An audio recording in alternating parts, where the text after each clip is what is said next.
Começar a gravar aqui. Então, fofurás, hoje o tema que a gente tinha ficado de conversar, a gente começou a fazer a conversar sobre o aspecto de devoção, né? Na nossa prática, assim. Aí no retiro do Alan Wallace, na semana passada, ele falou isso de um jeito super bonito, assim. Ele falou, putz, tem gente que já ouviu falar isso 30 vezes no retiro, depois eu comentando, né? Mas paciência, né? O repertório também não é infinito, assim, né? E coisas bonitas a gente tem que falar. Não é só coisa bonita, é uma forma de a gente se orientar também, de a gente dar uma forma para a nossa prática, né? Entender onde que as coisas estão, né? Então, ele disse no retiro para uma pergunta lá que alguém, que várias pessoas fizeram, na verdade, né? Que eu dei uma juntada nas perguntas, mas como organizar a prática, né? Depois do retiro. Então, você faz um retiro, você recebe aquela carga de informação e de tudo, né? Você sai virado do retiro, assim, né? Aí você pode ficar meio perdida. Fala, bom, faço o que agora, né? Com tudo isso, né? Como é que eu organizo a minha prática no dia a dia? Como é que eu não... Assim, a gente sai com medo de perder tudo, né? A gente sai com a cabeça meio assim... Tem vontade de não mexer a cabeça muito para não bagunçar as coisas, não perder as coisas que você aprendeu, que você acha que você entendeu, né? Então, acho que todo mundo sai com um pouco dessa sensação. Aí ele falou que muitas coisas lindas, né? Um jeito de a gente, na verdade, transformar toda a nossa vida em prática, a nossa vida comum, assim, as coisas comuns, né? Em prática. Quando a gente fala prática, a gente sempre pensa assim, como é que eu posso usar qualquer coisa que surgir na minha vida, né? Qualquer experiência, qualquer atividade, qualquer coisa que eu faço, como uma forma de conhecer melhor a minha natureza verdadeira, assim, né? Quem que a gente realmente é e qual que é a natureza da existência, né? Então, a gente pode fazer tudo na nossa vida com isso em mente, com essa motivação, né? Aí, como que a gente faz isso, né? Então, ele falou, bom, primeiro, não pode perder nenhum dia, não pode pular nenhum dia sem fazer prática de shamatha. Então, isso foi básico, assim, não, qualquer tempo que for, né? Ele não falou isso, mas eu que estou falando, porque ele sempre fala. Tempo que for também, né? Se a gente tiver... Vamos começar a negociar de um patamarzinho mais ou menos. Né? Vamos dizer 15 minutos, vai. Menos que 15 minutos, pessoal, é ruim, porque a gente não consegue minimamente se acalmar em menos de 15 minutos, né? A gente senta na almofada, dali 15 minutos é que a mente vai sentar, na verdade. O corpo está sentado ali, mas daqui uns 15 minutos vai sentar a mente, né? Então, menos que isso, não dá, né? Então é isso. Então, uma prática para aquietar realmente, para deixar a coisa, né? Para a gente perceber a diferença que existe entre ficar quieta, assim, calma, e a turbulência que é o nosso dia, a nossa vida, a nossa mente, né? Incrível, assim. Como que a gente logo sente isso, né? Uf, para que eu quero descer, mesmo para que eu quero descer, né? Ou para que eu quero ficar sentada, pelo menos. Porque não para, né? Então a gente treina assim, pelo menos, um pouco por dia. E daí a gente precisa também de um tempo para estudar coisas mais complicadas, né? Estudar o que a gente ainda não consegue entender direito. Então, em geral, os textos sobre sabedoria propriamente dentro do budismo, né? Os textos sobre Vipassana, sobre... Deixa eu desembaraçar meu microfone. Textos sobre a visão filosófica, budista ou não budista, algo que a gente possa ser elaborado pela nossa inteligência e que se transforme em sabedoria, essencialmente, né? Então esse é um outro elemento assim da nossa prática que a gente precisaria. Vamos imaginar que a gente tem um jardim, né? Esse seria uma planta que a gente tem que alimentar também. Essa planta da inteligência que gera a sabedoria propriamente, né? Aí ele falou esses dias, ele está dando um retiro na Espanha, né? Agora, esses dias aqui. Aí estava ouvindo ontem uma coisa super bonita. A gente tem no budismo a palavra paramita, né? Então, prajna paramita é a perfeição da sabedoria, né? Mas prajna também em sânscrito significa inteligência, né? Então, e aí ele estava falando sobre essa palavra paramita, né? A gente tem várias paramitas, a gente tem as 6 paramitas no budismo: a paramita da generosidade, a paramita da paz, a paramita do esforço, né? Várias paramitas, da paciência. Daí ele estava explicando que paramita é normalmente traduzido como perfeição, né? Então a gente pode pensar nisso, perfeição. Só que perfeição, ele falou, não é exatamente o que quer dizer essa palavra em sânscrito. Porque perfeição dá a impressão que, por exemplo, perfeição da sabedoria ou da inteligência, que Prajna também tem esse probleminha, né? Prajna tem mais, pode ser traduzido também como inteligência. Então a gente tem a sensação que a gente vai pegar essa nossa faculdade mental da inteligência e aperfeiçoar essa faculdade mental, né? Essa é a sensação que dá da palavra perfeição, né? A gente vai aperfeiçoar a generosidade, ou a gente vai aperfeiçoar a inteligência, ou a paciência. Mas ele falou que paramita tem um significado mais preciso de transcendência. Então é como se a gente cultivasse uma qualidade e transcendesse essa qualidade. Então é mais do que a perfeição daquela qualidade, né? Então, por exemplo, a perfeição da generosidade, a gente, ou a paramita da generosidade, a gente vai desenvolver até uma hora que a gente transcende a própria generosidade. Isso significa assim, durante um tempo, quando a gente está praticando aquilo, tem alguém que dá, alguém que recebe, né? Generosidade. Eu estou sendo generosa com alguém. Eu sou generosa com alguém, né? E a gente vai avançando nessa prática de desenvolver essa qualidade, até o momento que a gente transcende, quer dizer, já não tem uma pessoa que dá e outra que recebe. Tanto faz. É como uma mão ajudando a outra mão. Não tem sentido falar que tem alguém ajudando outra alguém, ou ter uma sensação de troca, né? Ou de pagamento, ou de dívida. Então, esse é o sentido da palavra paramita. Então, a gente ter um tempo, dedicar um tempo também para estudar essas visões que podem nos ajudar a compreender a nossa própria prática, né? Então, é um elemento super importante, é um outro vaso aí que a gente precisaria regar, né? Daí, outro vaso seria o treinamento da mente, né? Usar tudo, assim, todo o nosso dia a dia com essa visão de da possibilidade de você usar aquilo que está acontecendo contigo. Então, existem os ensinamentos sobre treinamento da mente. Então, tem os 8 versos que transformam a mente, tem o treinamento da mente em 7 pontos, que está explicado nesse livro lindo do Alan Wallace, que chama Budismo com Atitude. Então, esses ensinamentos, eles pegam situações do dia a dia e falam, olha, faz isso aqui quando acontecer isso, né? Que é uma forma de treinar nossa mente com dois objetivos principais, assim. Um é a gente...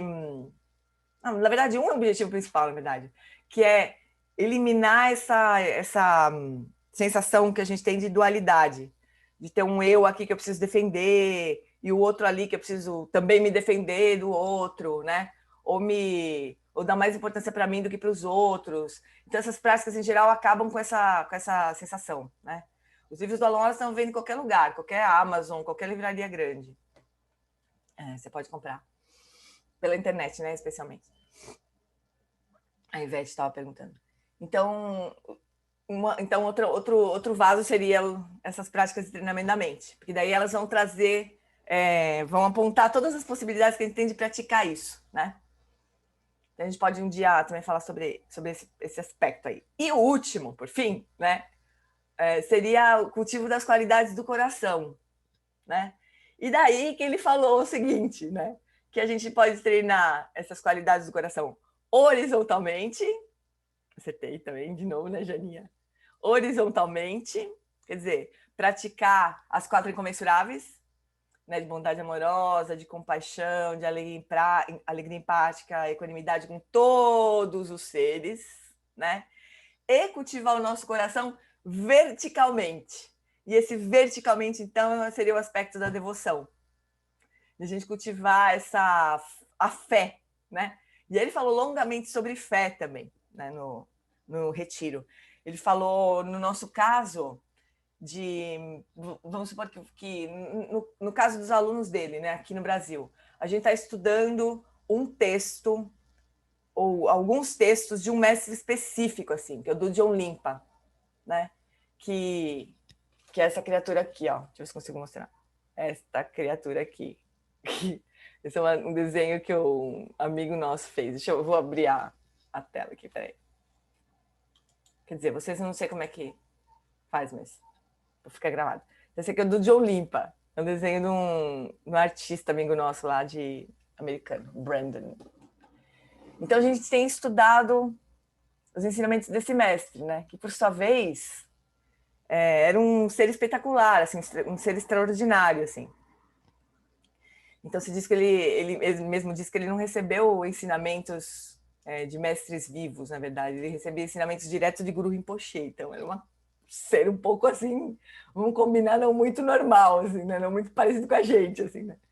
Mas o que o Alan Watts falou então é que a gente poderia cultivar a fé estudando o ensinamento que ele tem dado, né? Então você estuda o ensinamento, pratica, coloca aquilo em prática. E aí aquilo começa a fazer bem para você, né? Aí começa a brotar uma fé, porque você pegou os ensinamentos, botou em prática e funciona. Você fala, pá, calma aí, se funciona, então deve ter alguma coisa especial com esse professor que está me ensinando isso, né? Que escreveu esse texto.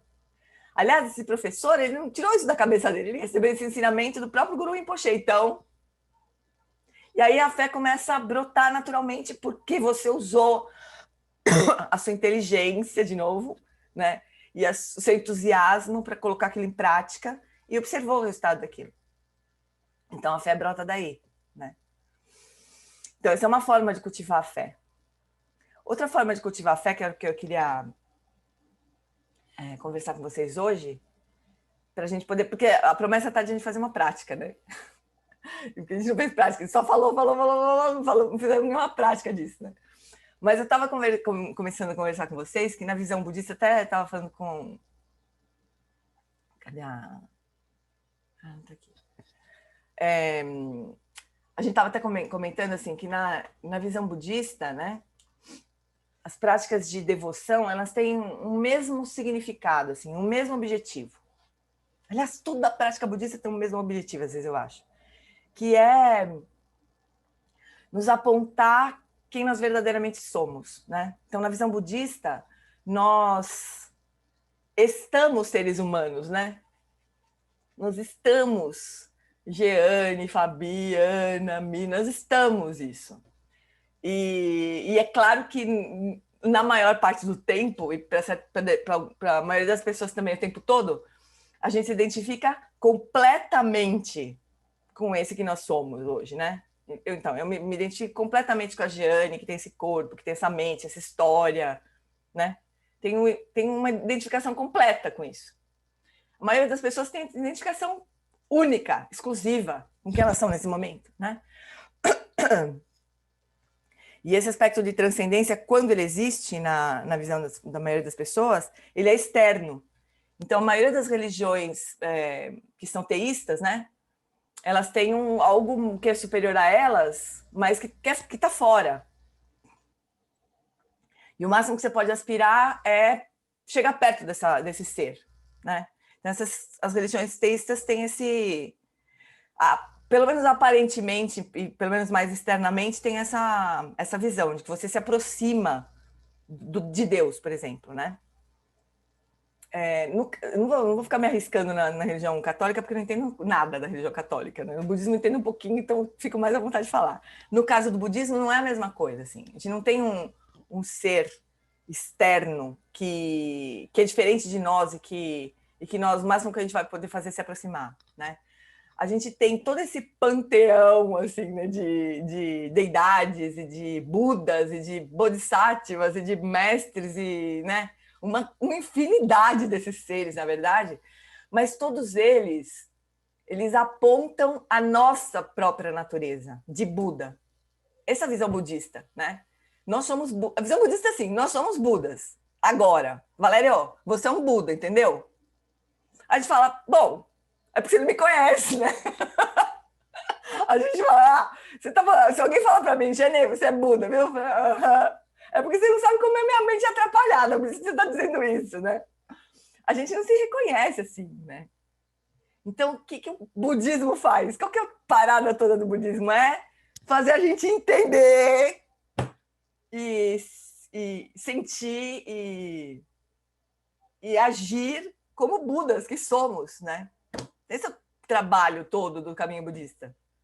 Então, todas as deidades, todas as práticas de sadhana, de se imaginar como uma deidade, recitação de mantra, e tudo isso aponta para a nossa verdadeira natureza. Então, se vocês olharem, reparem em qualquer tanka budista. Não tem nenhuma tanka que fácil de mostrar. Mas reparem em qualquer pintura de uma deidade budista. No canto sempre tem um Buda, no canto direito sempre tem um Buda apontando para a lua, que está do outro lado da tanca. Então, o que ele está falando? Ele falou assim, olha, não olha para mim.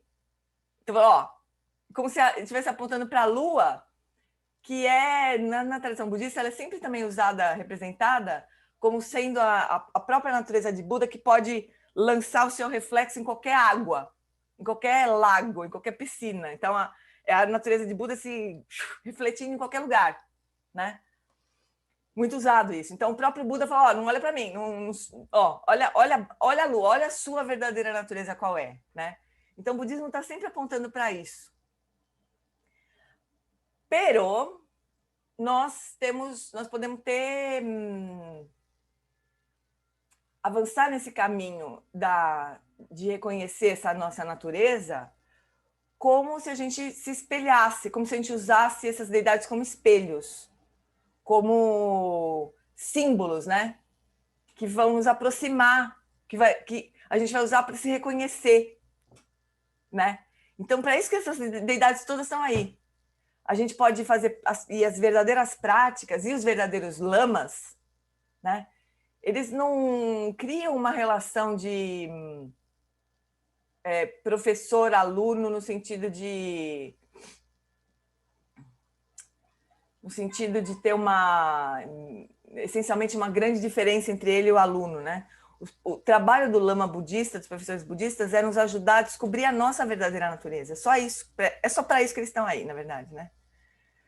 Para nos apontar a nossa verdadeira natureza. Então, se um lama mantém um distanciamento, assim, sabe? Se isso não está na relação, não é uma relação verdadeira de mestre e discípulo na tradição budista, né? Que a preocupação do lama deveria ser essa, só apontar a sua verdadeira natureza, né? Fazer de tudo para você se livrar do que impede que você veja a sua verdadeira natureza. Então, essa relação perfeita de mestre e discípulo. E aí, com relação aos Budas, né, a gente tem essa forma que parece externa. Então, a gente tem várias práticas de recitação de mantra e tudo mais, que parece que a gente está fazendo o que a gente faz na religião católica, né? A gente reza para alguém que está fora, que vai nos ajudar, né? Então, tem esse aspecto também, e que não é falso também. Porque, de fato, o que acontece com os Budas, né? E eu acho super bonito. A primeira vez que eu me toquei disso e eu trouxe esse mantra para a gente fazer a prática hoje, a primeira vez que eu me toquei disso, entendi como é que a parada era, foi com o Buda da medicina, né?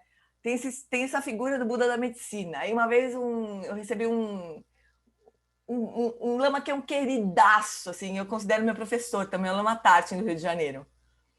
Que é uma figuraça, né? Ele é uma peça raríssima, né? Querida de tudo e muito acessível, assim, sabe? Então ele me ajuda muito no meu caminho também. Considero ele um grande professor para mim.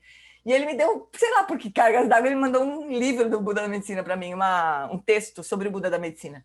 Daí era a história do Buda da Medicina, que era assim, tem essa forma também de enxergar, né? Que os Budas são bodhisattvas, são pessoas que treinaram e atingiram o estado de Buda, né?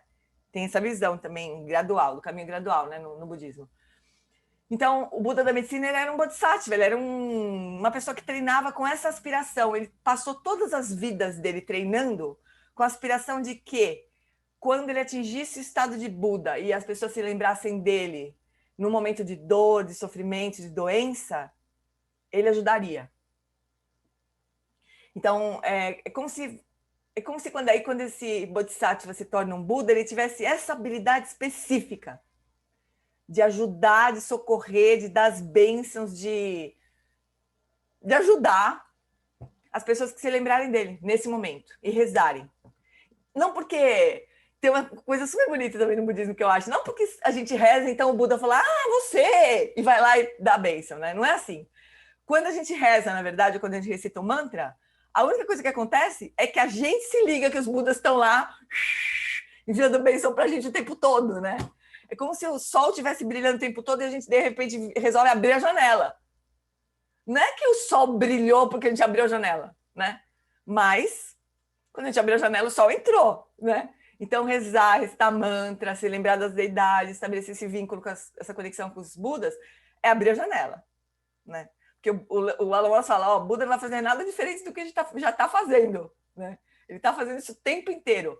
E por que a gente tem que guardar também no coração essa dimensão de que, assim, existe verdadeiramente, as bênçãos dos Budas existem verdadeiramente, né?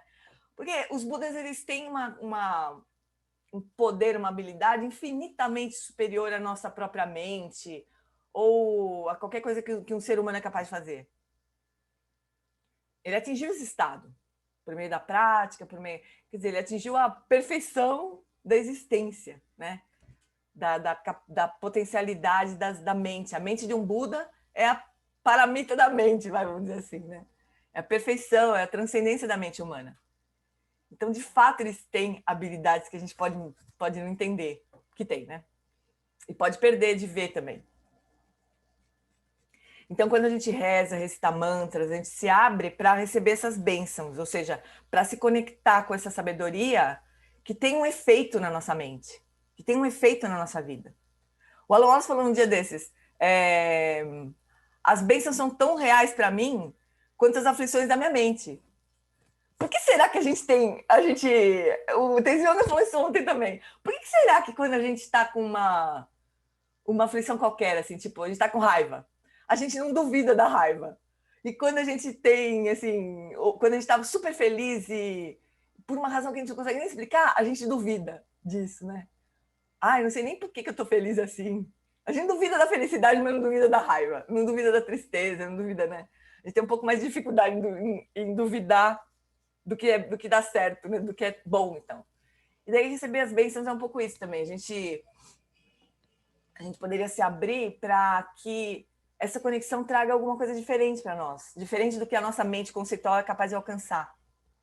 A gente precisa cultivar essa verticalidade, assim, dessas qualidades que a gente não consegue explicar, sabe? Bueno, o Fábio perguntou qual é o nome do seu professor do Rio de Janeiro, Lama Tartin. Ele na verdade, ele mora no interior do Rio de Janeiro, mas tem um centro em Botafogo. Botafogo, Lama Tartin. Ele vai dar um ensinamento, um retiro esses dias aí de outubro, novembro, alguns finais de semana, outubro e novembro, sobre o treinamento da mente. Se vocês quiserem, eu posso passar ele é uma coisa querida, assim. Muito querido, muito próximo da gente, sabe? Muito normal, assim. Mas manja muito. E é muito compassivo, assim. Então, a gente faz isso. A gente pode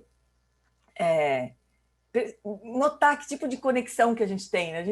A gente tem, então, uma infinidade dessas deidades que expressam qualidades de uma mesma mente, que é a mente do Buda, né? Mas, eventualmente, a gente como somos, a gente que é seres kármicos, né? A gente tem uma série de propensões, uma série de características que são pessoais, assim, a gente pode ter uma conexão maior com uma deidade do que com outra, né?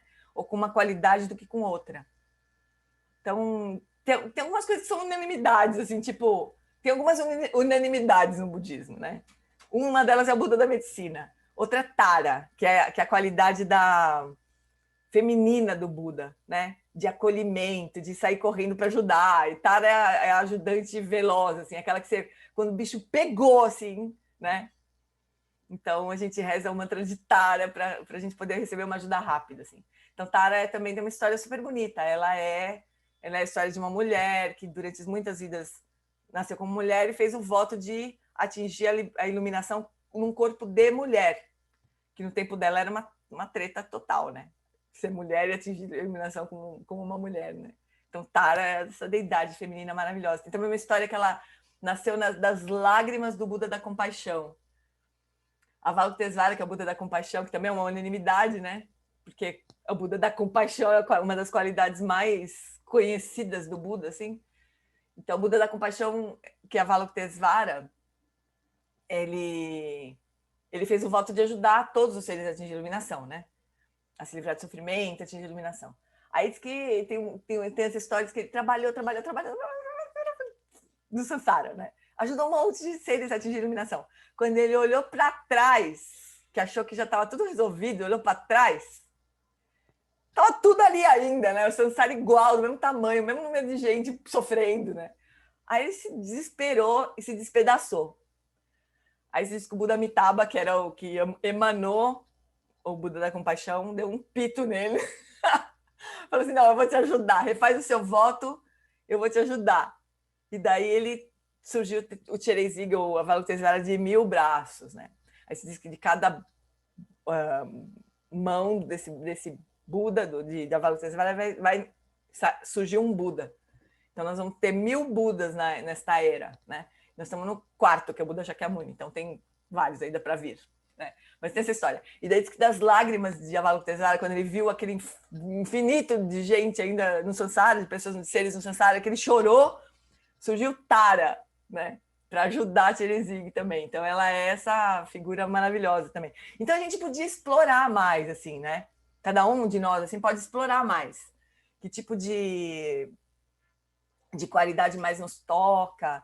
E daí quando a gente faz a prática dessa deidade que expressa essa qualidade mais específica, assim, mais especial, a gente contempla isso e essa qualidade, seres que manifestam essas qualidades, né? E a gente desenvolve essa admiração por essa qualidade especificamente, né? Então, por exemplo, se a gente, e aí vale a pena a gente estudar aquilo mesmo, a vida daqueles seres, ou estudar as biografias de grandes mestres que expressam essa qualidade, né? Sherab Chama é na tradição do bom, é maravilhosa, é parecida com Tara. O Tenzin Wangyal já respondeu isso uma vez, que na tradição do bom, Sherab Chama corresponderia a Tara, mas corresponderia também a Prajnaparamita. Ela é uma mistura de Tara com a Prajnaparamita, que também é uma deidade feminina do budismo, né? A Tati diz que tem muita afinidade com Tara, a Rô já saiu. E quando vem essa afinidade meio que do nada, porque para mim vem do nada, será que é kármico? É kármico. Mas tudo bem, não faz mal, a gente usa essa... É kármico, mas não é negativo, né? Não é ruim. É kármico no sentido de ser uma afinidade, ser uma parcialidade, né? Na verdade, a gente tem parcialidades porque nós temos karmas específicos, né? Por isso que a gente tem parcialidades, preferências e tudo mais, mas não faz sentido nenhum ter preferência no fundo, né? Porque todos os Budas são emanações de uma mesma mente, né? De uma mesma mente búdica, né? Mas porque nós temos preferências, então surgem essas várias aparências, assim, para nos ajudar a nos conectar com o que é final, com o que é absoluto, né? Então é por karma que a gente se conecta a determinadas deidades e outras não. Então, por exemplo, eu tenho mais afinidade com deidades pacíficas do que com deidades iradas. São aquelas que aparecem com não sei que, olho vermelho, um corpo vermelho, com uma faca na mão, que não tem nada de agressivo nem de raivoso, obviamente, né? É compaixão, mas é compaixão irada, é uma coisa que para mim eu tenho medo, né? Me conecto de primeira, assim. Mas tem outras pessoas que se conectam, que Tara é muito mimimi, tem que ser Vajaquilaia, e né, uns bichos, uns seres estranhos, assim, para mim. Mas então, por quê? Porque é kármico, né? Mas o que a gente faz? A gente contempla essas qualidades com uma admiração e até que aquilo nos inspire, até que aquilo desperte aquelas mesmas qualidades em nós. Esse é o sentido de a gente fazer uma prática, de contemplar uma deidade, se conectar com uma deidade e recitar o mantra da deidade. O mantra, da deidade é a fala da deidade. Mantra tá ligado à voz, tá ligado à energia, né? Kuan Yin é a representação do budismo chinês do Buda da Compaixão. E é uma figura feminina, né? Meio feminina no budismo chinês, mas no budismo tibetano não. Então tem muitas deidades. Então, o que eu queria fazer hoje é a gente fazer uma prática de Buda da medicina, não exatamente uma prática completa do Buda da medicina, mas contemplar essa qualidade do Buda da medicina e escutar e recitar o mantra, se vocês quiserem, né? A gente tem uma recitação super bonita, melódica, que me ajudou a memorizar o mantra do Buda da medicina, né? Então, o Lama Santen, no começo da pandemia, não foi bem no começo, mas durante a pandemia, no começo da pandemia, vai, ele fez uma coisa maluca, assim, de fazer 108 dias de prática do Buda da medicina, seguidos, assim, sem parar, né? E tá tudo gravado, tem várias explicações que o Lama Santen deu sobre o Buda da medicina. Eu vou passar esses links para vocês. Práticas lindas do Buda da medicina de recitação, de acumulação do mantra. Então, por que a gente faz a acumulação dos mantras, né?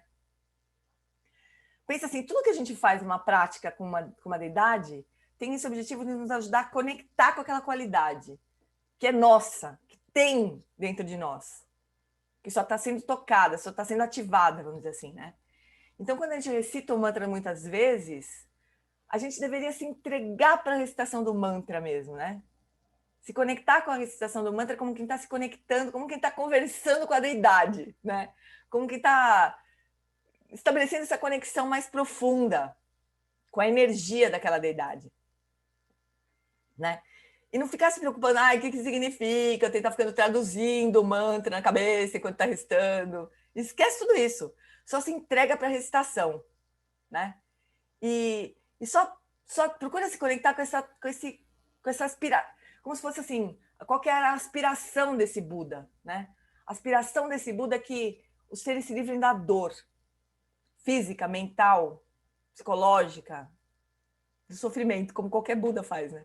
Mas o Buda da medicina tem essa qualidade de livrar da dor mais óbvia, assim, mais da doença, né? Do sofrimento físico também, do sofrimento psicológico, né? Então, o Lama Santen falava assim, imagina que você, quando recita o mantra, você desperta essa aspiração de ajudar as pessoas todas, sem se esquecer que todos são Budas, na verdade, no fundo, né? Sem perder isso de vista, sem perder isso do coração. E daí é como se isso abrisse uma porta da sabedoria para esses seres todos. E você vai na frente recitando o mantra. Ele fala assim, imagina você estar na escuridão do Sansara e você vai na frente recitando o mantra do Buda da medicina, para os seres poderem se conectar com essa sabedoria. Achei isso super lindo. Imagina você, enquanto você está recitando o mantra do Buda da medicina, você está irradiando essa qualidade de cura, mas junto e sem separar da sabedoria de que isso tudo é impermanente. Qualquer situação de dor é impermanente. E que, essencialmente, nós estamos além, nós somos livres dessa dor, essencialmente. Bastaria a gente se reconhecer como Budas para se livrar de todo o sofrimento de uma vez só, né? Então, a gente leva essas duas coisas no coração enquanto a gente recita o mantra. Então, a Birna falando que a experiência da recitação do mantra do Buda da medicina foi uma das experiências mais especiais. É maravilhoso, realmente, né? Então, essa Buda da medicina é uma das verdades que eu tenho no coração também. Para mim também faz muito sentido, assim, tem muita conexão para mim, né? Então, a gente vai fazer isso, amores. Eu vou projetar aqui um videozinho com uma recitação melodiosa do Buda da medicina, do mantra do Buda da medicina, e procura tirar a mente conceitual da frente, assim, né? Faz essa recitação e você pode ficar olhando para a imagem do Buda da medicina, que tem... Deixa eu projetar aqui a tela do... deixa eu abrir, peraí. Essa imagem do Buda da medicina que que tem uma planta medicinal numa mão e uma tigela de mendicância na outra, né? E que, portanto, ele tem a cura, né? Ele tem isso para oferecer para os seres, a cura. Então, aqui, não dá muito para ver essa imagem, mas ele tem uma planta medicinal numa mão, né? E um vaso aqui uma tigela na mão esquerda, né? Uma tigela de mendicância, mas na posição de equanimidade. Essa postura é o muda da generosidade. Então ele tem isso para oferecer, né? Esse corpo azul que transcendeu todo o sofrimento, transcendeu o samsara, ele é um Buda. Ele está sentado num lótus, que é a representação da própria compaixão, né? E num disco de lua, que não dá para ver também aqui, mas esse como se fosse um disco branco aqui, que representa a própria sabedoria, né? A própria sabedoria dos Budas, né? Então ele é uma deidade pacífica, ele não tem nenhum símbolo de uma ação irada, né? Ele é uma deidade completamente pacífica aqui. Então a gente pode ouvir o mantra, estar junto, se entregar para isso, né? Para essa experiência, assim, de recitação do mantra. E se conectando com essa qualidade. Esse videozinho tem 8 minutos, a gente vai seguir os 8 minutos fazendo essa prática. Mas vamos começar trazendo encontrando uma posição que seja confortável. Traz a consciência para o corpo, relaxa completamente todas as dores do seu corpo, toda a tensão. Já trazendo essa intenção de cura, de alívio para você mesmo. Do corpo e da própria mente.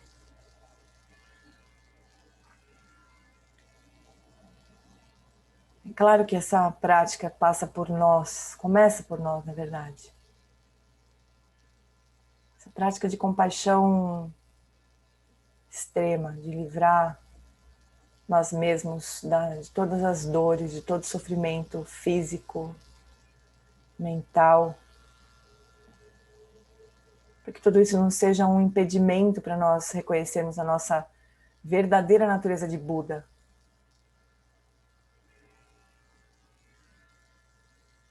E reconhecer essa natureza de Buda e nos livrar dessas identificações equivocadas, enganosas, significa a gente adquirir o poder ou resgatar, ou identificar esse poder de curar os seres também, como o próprio Buda da medicina. Então, o Buda da medicina não é essencialmente nem um pouco diferente de nós. Mas ele pode externamente servir como uma inspiração, como um símbolo para nós. Mas como se ele mostrasse um espelho, para que a gente se reconheça como o próprio Buda da medicina.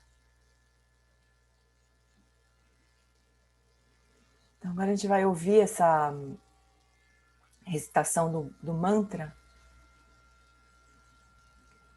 e se entrega para a recitação do mantra, como se ele portasse as aspirações do Buda da medicina. E como se aos poucos esse mesmo mantra, essa mesma aspiração, se transformasse na nossa própria aspiração. Que nós possamos aliviar o sofrimento dos seres da forma que for possível para nós nesse momento, com a aspiração de que essa nossa capacidade cresça cada vez mais à medida que a gente avance no nosso próprio caminho.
Te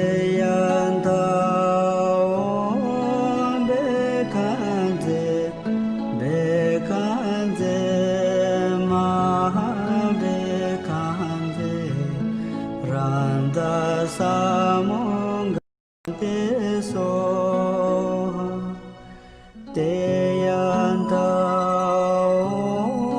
bekante bekante mahabekante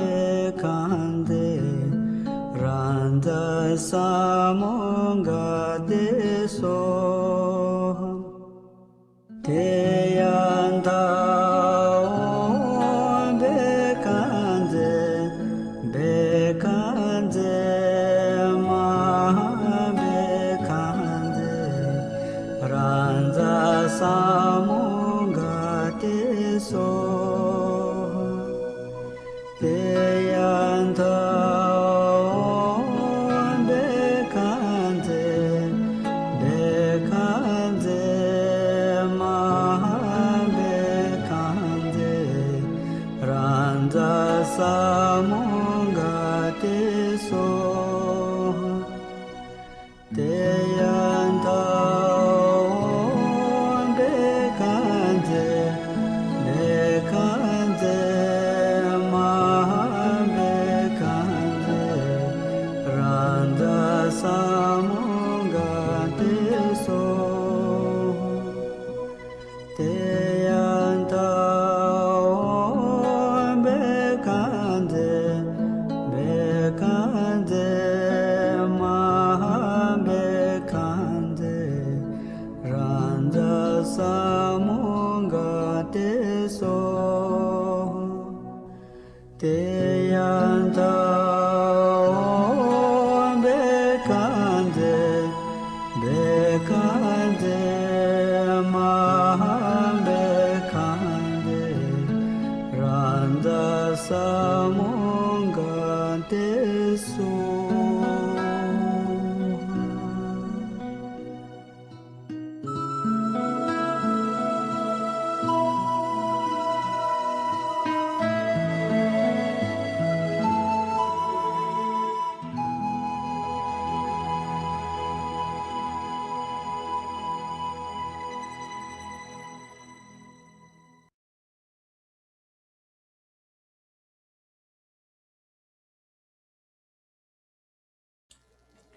Então repousa por uns instantes ainda, sentindo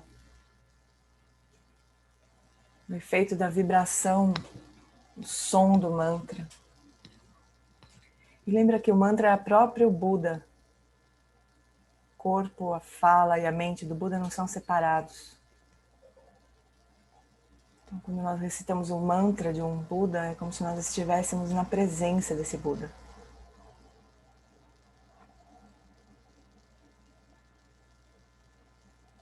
E esse Buda aponta a nossa própria natureza de Buda.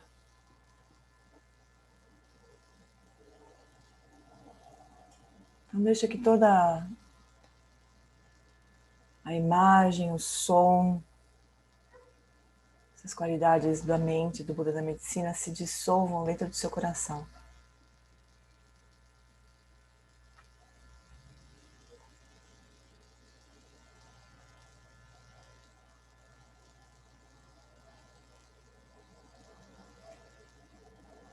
E quando nós fazemos isso, quando nós trazemos a imagem, a fala e a mente do Buda para se dissolverem no nosso coração, como se eles se misturassem, se fundissem com o nosso próprio corpo, fala e mente.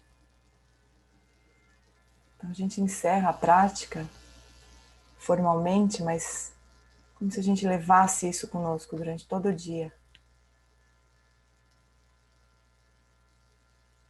Essa qualidade de lucidez, de compaixão, de disposição, o voto do Buda da medicina com a gente.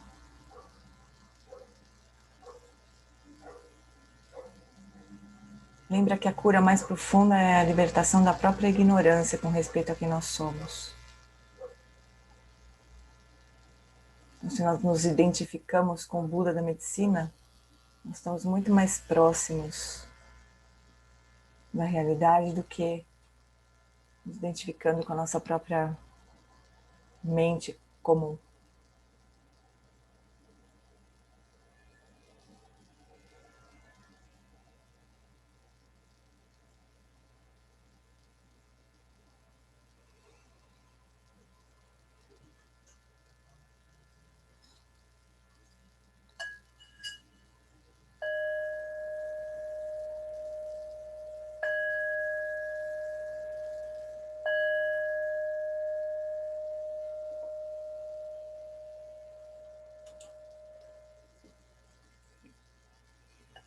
E aí, fofurás?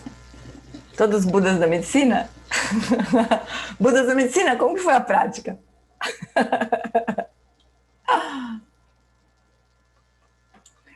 Então, a Natália falou assim, ó, Gê, eu me conecto muito com as práticas de mantra, esse em especial com melodia me conecta ainda mais. A melodia nos ajuda mesmo, né? A, para mim, essa melodia especialmente me ajudou a memorizar o mantra, que não é um mantra muito curtinho, né? É razoável, assim, né? Mas me ajudou a memorizar e me conecta, que tem uma doçura nessa melodia, na voz desse lama que recita esse mantra, né? Alguma coisa também me ajudou muito mais a conectar e a memorizar, né? Sentar e ouvir esse mantra que nem fizemos agora, eu posso considerar que estou fazendo a prática do Buda da medicina? É um tipo de prática do Buda da medicina, né? A gente pode sempre complicar a vida, né? Pode sempre elaborar mais, sofisticar, e tem práticas muito sofisticadas do Buda da medicina.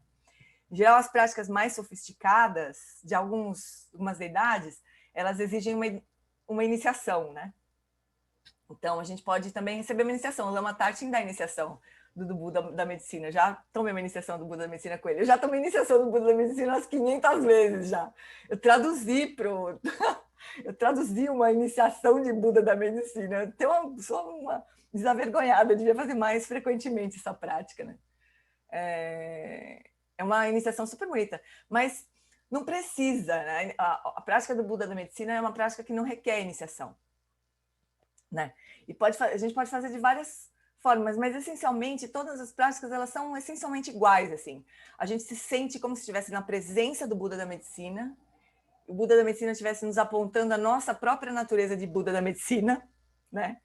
E aí a gente recita o mantra buscando essa conexão. E a gente pode elaborar visualmente também. A gente pode imaginar que no centro do nosso coração tem uma sílaba Hum, que é a sílaba do Buda da medicina, que daí em volta da sílaba o mantra está girando. Então, conforme a gente recita o mantra, esse mantra gira no nosso coração e luzes de cura saem em todas as direções. Pode até complicar de tudo que é jeito essa prática, né? Mas isso não é muito complicado também.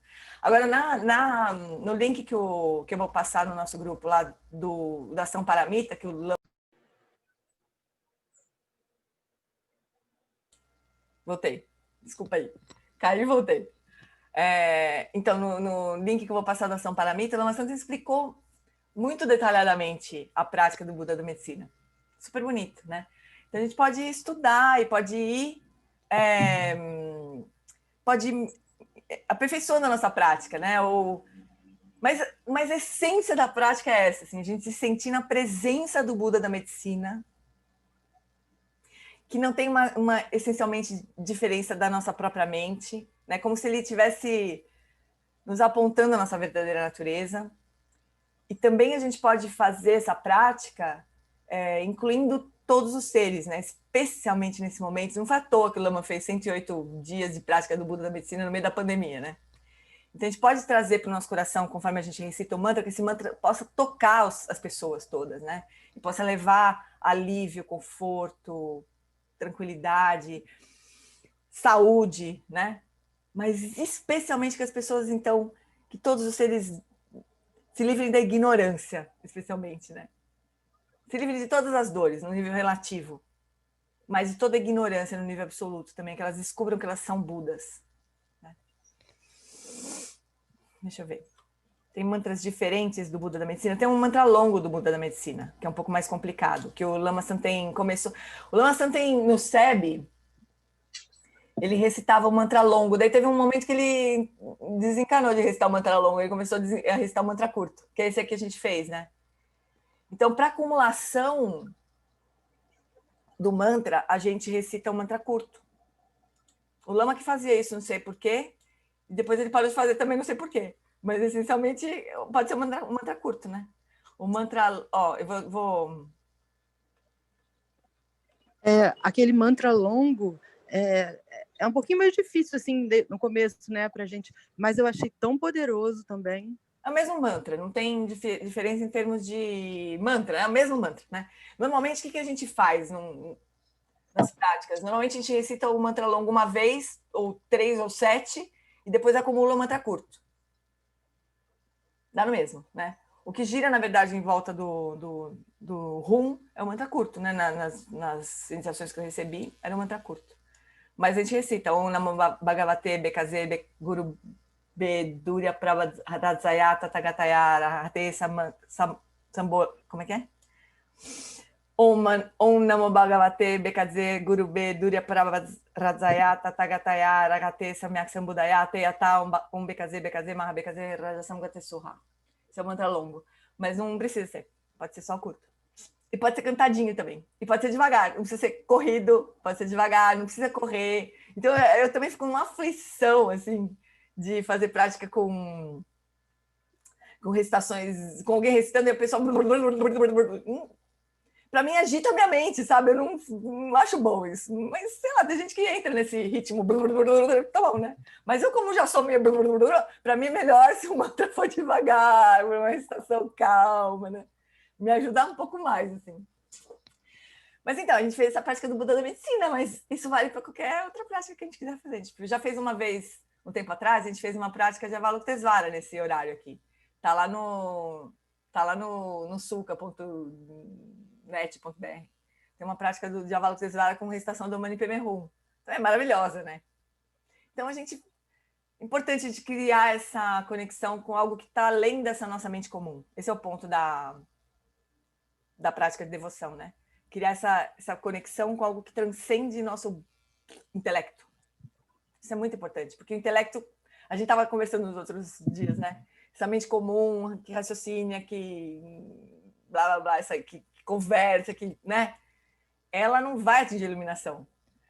Ela vai ter que ficar para trás para a gente atingir a iluminação, né? Então, é muito bom a gente começar a criar esse caminho direto. Todo mundo está precisando curar a mente, Ivete. Bem-vindo ao clube. Mas eu sei que tem épocas que tem momentos que parece que essas práticas são mais... Ui, eu precisava disso, né? Tem vários momentos que eu sinto isso também. Então tá, amorzinhos. Hoje eu preciso terminar mais ou menos no prazo, porque daqui a pouco eu vou traduzir o Tenzin Wangyal. Às 11 horas eu começo o retiro. Eu vou traduzir para ele. Tá bom, amores? Então, continuem praticando e se sentindo protegidos e na presença dos Budas, que eles estão sempre por aí gritando na nossa orelha, a gente aqui não escuta, a gente aqui não sente. Tá bom, chuchus? Então, beijo para vocês, boa semana. Beijo, Gê, muito obrigada, gratidão. Beijos, gente. Obrigada, gente. Tchau. Obrigada. Tchau. Tenha um bom dia. Bom dia.